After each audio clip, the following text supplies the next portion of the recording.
The partial legalisation of cannabis in Germany has been welcomed by many, but it's also been the subject of fierce opposition. Let's get more from Deutsche Welle correspondent Arthur Sullivan, who joins us from Berlin. Arthur, g'day. So what exactly is allowed and what's not under this new law? Right, so this is a partial legalisation of cannabis, and that's really the key word, it's partial. So in concrete terms, what's allowed? Since April the 1st, people in Germany over the age of 18 are allowed to carry and own up to 25 grams of cannabis with them for their consumption. Now, 25 grams is actually quite a lot. It's the equivalent of dozens of strong joints. Now, they can smoke it in public, but not near schools, kindergartens, public playgrounds or sports facilities, and there's a few other public place restrictions as well. And in addition to being able to carry that, people are now allowed to grow their own cannabis. They can have up to 3 cannabis plants in their homes for their own cultivation, and they can store around 50 grams of dried cannabis. Now, the thing with the law is that it aims to relax the law around usage, but makes it hard to buy cannabis. So where will it be legal to obtain cannabis? Well, from July the 1st, there's a provision for private cannabis clubs with up to 500 members to be allowed grow and distribute cannabis to their members. But they will not be allowed to sell cannabis to members, and consuming on the site of the club will also not be allowed. And membership will only be available to those living in Germany, and that's aimed at keeping tourists away from this activity.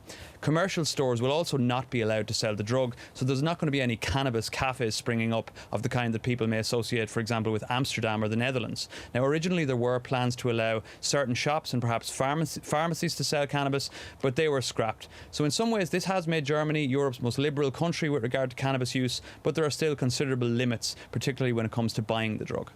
And why is it being brought in? What are supporters and advocates saying?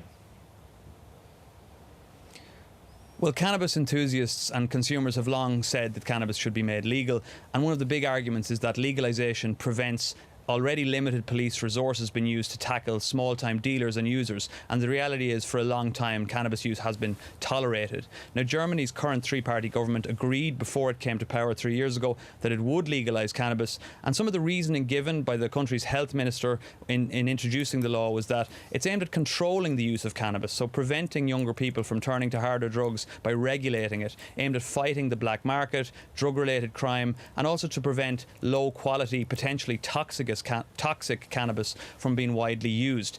He put it like this. He said the government doesn't want to create a problem, but rather help deal with the existing one. And he pointed out correctly that illegal use of cannabis has been soaring in Germany for years, and that the existing laws were not doing anything to deal with that problem. And it is a fact that in many parts of Germany, public cannabis use is something that you will quickly notice yourself. It's a distinctive smell, and you will notice it quickly on the streets of Berlin, for example, if you spend some time here. So those who agree with the legalisation are certainly happy, and to put that in clear terms, those who were celebrating the fact that cannabis was legalised took to Berlin's Brandenburg Gate this week to celebrate its legalisation on the night that it became law. That was the big smoke-in. And has there been a lot of opposition, and what's the argument against it?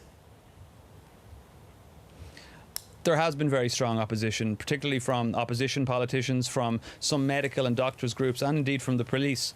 So Germany's opposition conservatives, they say they will challenge the law in court, and that if they get into power at the next election, they will repeal the law.